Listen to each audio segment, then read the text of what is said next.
The previous topic, we already looked into LSA Type 1, Type 2, and Type 3. Type 1 is our router LSA, Type 2 is a network LSA, and Type 3 is our summary LSA. In this topic, we will look into the external route because our autonomous in OSPF will not just use the OSPF all the time. Sometimes it's necessary to have other protocol inject into the OSPF network. Here, enterprise require communication with external network. This is the keyword here, external network.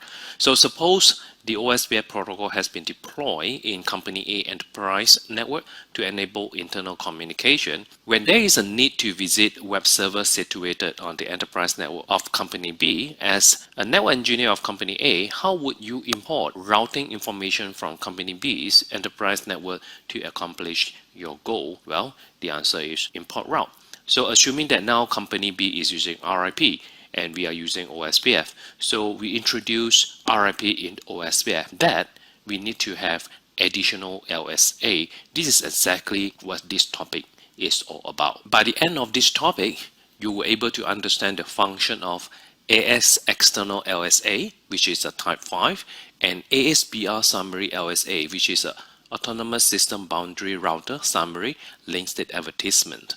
Be familiar with the calculation method of OSPF external route. We do have more than one way for us to calculate the cost for the type 5 external route and understand the cost of a suboptimal external route. So these are all the objectives. Let's look into the chapter that we have. First, we look into the external route calculation. Then we look into the external route type, which is a type E1 and E2 external. And finally, we look into the cost of suboptimal external route. This is a pretty short topic. So let's go into the first slide now. So in here, we have our example of Company A and Company B. Now, Company B have a network which is 10.160.0. And on router A, we use a command IP route static 10.160/24.10.116.6, which is the IP address of the router F. Under the OSPF process, we import route static. We are introducing the static route from the router A into the area 0. By doing so, we create what we call a type 5 LSA. Type 5 LSA we also call as an external LSA, which is a type 5. As you can see that the type 5 propagate this information to both router B and router C. So we have a ABR over here. And since router A is introducing the external route into the area 0 OSPF, we call this as ASBR, or we call this as autonomous system boundary router. Now, one thing that you notice here, once this external route passing through router C go to router E, a new LSA is being created, which is a type 4. Now, I want you to remember that the type 4, we call this as a ASBR summary LSA. So this is a type 4 LSA. Now, type 4 LSA is used to describe routes from themselves to ASBR. In a word that if router E want to go to the external, so now I want to go to 10.1.60.0, first it will go into the ABR telling them that, hey, I want to go to the external route. Please help me to forward this. And this information is under the type 4. In this example, we have a type 4 and type 5 LSA. You will ask me, so in the area 0, do we have a type 4? We don't have to because we already have the ASBR. Type 4 only be used if we have the ABR. So I hope you understand this concept. On later part, I'll show you a ENSP. If I were to type certain command under router A and check the type 5, I'll be able to see the network advertises 10.160.0 with a subnet of 24. I should be able to see the advertised router is router A. So router A, router ID is 1.1. So this is our link state ID. I should also able to see the subnet mask, which is a 24 subnet mask, and also able to see the metric, which is the cost for me to import this information to area 0. So let's look into the command on how we can actually do that. When we do a display OSPF LSDB ASE, I believe that this is the first time that you see the ASE.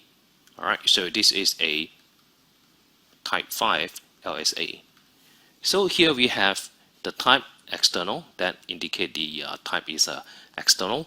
The link state ID is 10.160.0, that is our external destination. Then we have quad 1, which is the advertised router, that is the ASBR who generate the type 5 LSA. Then we have the subnet mask of our new network, and the metric is 1. Now focus on this part here. You can see that that is the metric that we introduce into the OSPF, and also want you to take note about this. This is a special type here. It's called E type. E stands for external type 2. This is where I mentioned early on that we do have a different type of external. Here we look into the display OSPF LSDB ASBR self-originate. This ASBR here indicate that this is a type 4 LSA. So the type is a summary ASBR. Remember that we are looking into router B. Router B is an ABR. So only ABR origin is BR type 4. So that evidence is here. So you can see that this is router B, router ID, describing where is my ASBR. In this case, my link state ID is 1111. That is the ASBR ID. Here we have our metric. The cost is still 1. Now let me go back into the topology and I'll show you how it works. So based on this topology, router A introduced a static route into area 0. Router A then generate the type 5 LSA and send to router B. Router B, upon receive this type 5, will send the type 5 into router D in area 1, and at the same time it also will generate a type 4 LSA to router D. Now this is necessary because a type 4 is generated by ABR to describe a route to reach the ASBR, which is router A in this case. So router B need to inform the area 1 router how to get to the ASBR. So hence we have type 4 here. We also do the same thing on the router C. We have type 5 and type 4.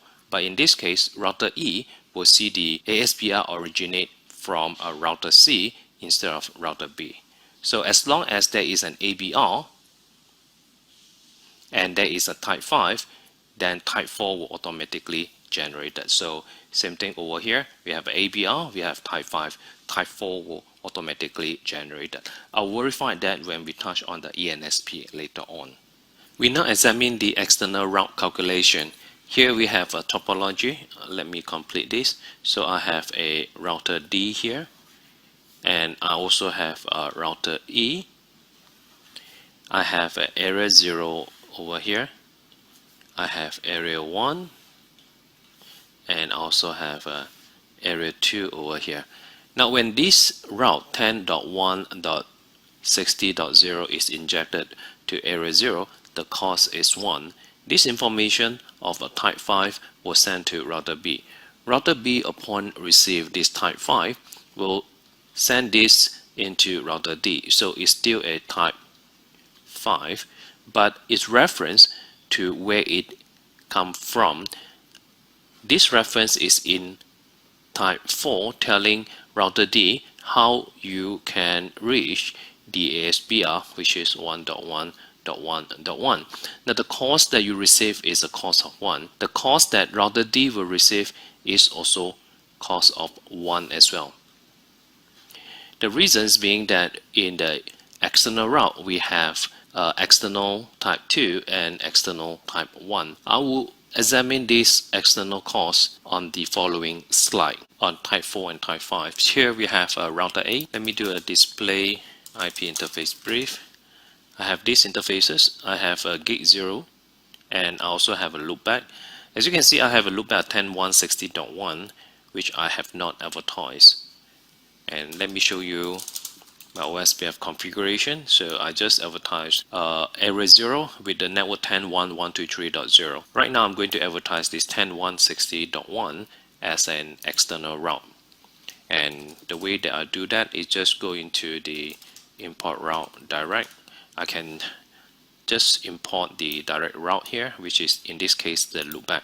I also have an option to configure the policy, but for now I'll just use the direct. So direct include the physical interface plus the loopback interface. In actual fact, is all the interfaces. So for the simplicity, on the demonstration, I'll just do an import route direct. Now once I've done that, on router A, I just examine my LSDB. As you can see here, I have an area 0, okay, and right now you can see that I have a type 5, but you won't able to see ASBR summary, which is the type 4. It's not in area 0 because I'm the one who advertise it, and if I have internal router, I should not able to see that as well. Now the one who able to see that is the router D or router E, but before we look into that, as I mentioned that the 10.160 is become an external route, and I also mentioned that 10.1.1.2.3.0 is also external because I never filter and I just do an import route direct for all the connected interface on router A. So for now, can we just ignore the 10.1.1.2.3.0 and we focus on 10.160.0. As you can see that the metric is also 1 as well. So let me go into the router B. So in router B, we're able to observe something different here. Let me do a display OSPF as DB. Now we have the type 5, which are referencing to any area because this is not belong to OSPF. This is an external of OSPF, so of course that does not belong to any area. Here I have 10.160.0. This is where I mentioned that's the cause. But more importantly, I want you to take note about this summary ASBR, which is in area 1. If we go into the area 0, you'll notice that there isn't have any summary ASBR here because the summary ASBR only will advertise to area 1 and it should not be area 0.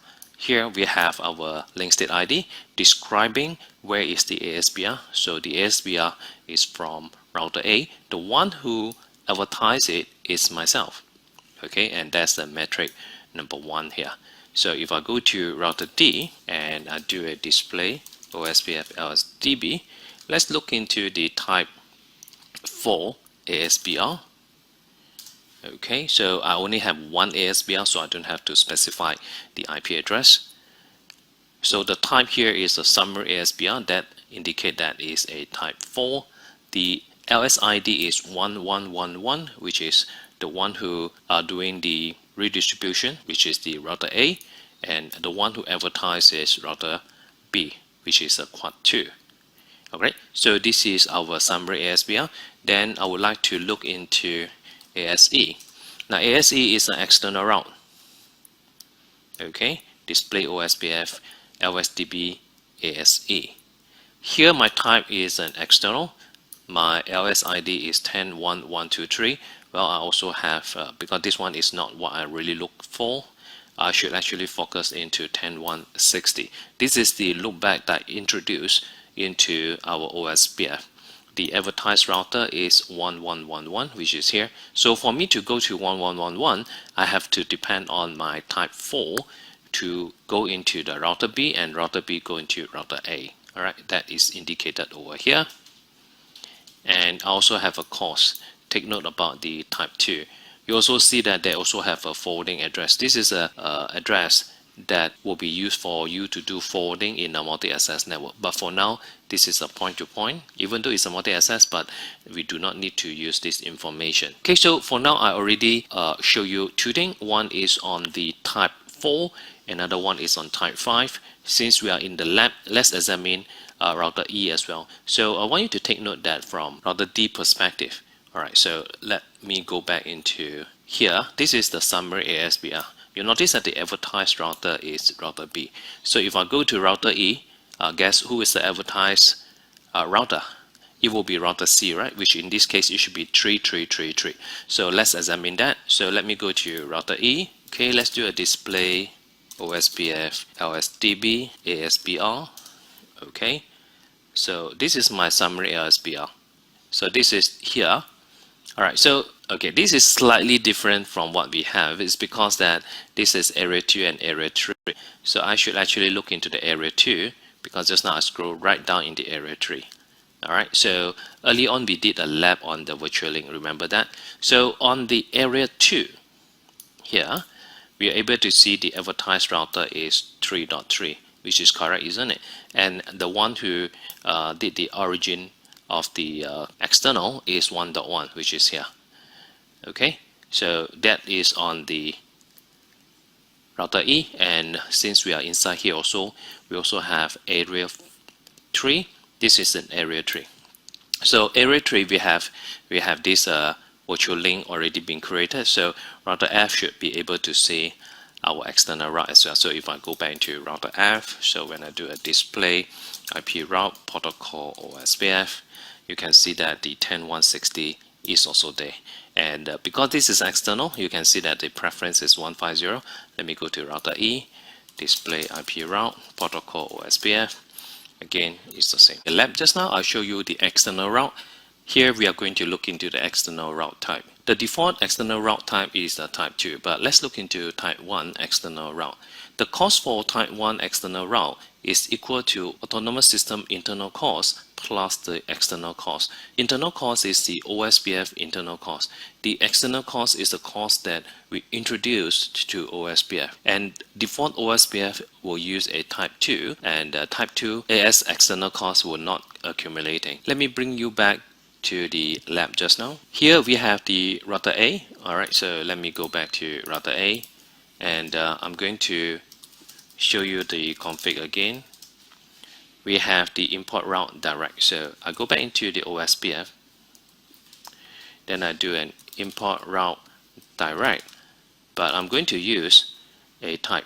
So if I don't specify the type is always type 2. So in this case, I use a type 1. Before I do that, let me go to router D. I just want to show you display IP route, protocol OSPF. The cost for the external route is actually 1. Okay, so that is 1. That's before any change. So I go to the router A. I'm going to change to type 1. So remember, this is introduced as a default as a cost 1. So I'm going to use a type 1 here, because by default it's type 2. So it's done. So I need to go back into router D. I do one more time. So you notice that here the cost is 3. Reasons being that when I introduce to the OSPF is cost of 1, so we have a cost of 1, so that will be 1 plus 1 is 2. Then from B to router D is another 1, hence we have 3. So if I do a display OSPF LSDB and ASE, so let's take note here. Now the type here is type 1, and the cost is accumulating. So this is a metric of 1. That never change. But because we have our internal cost, from here is 1 and from here is 1, so that is where we have the routing table that gives us cost of 3. So that explain we have type 1 and type 2. It will always better to use a type 1 than a type 2, but default is always type 2.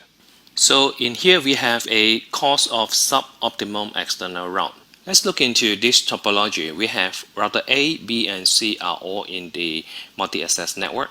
OSPF is run between A and B, and the RIP is run between B and C. Just below router C, we have an interface of 192.168.3.0 where we want to import this into the OSPF. Now router B is the one who did the redistribution between OSPF and RIP. Router A learned the external route to 192.168.3.0 using router B. So the traffic for router A to 192.168.3.0 will forward to B, and then from B it will forward to C.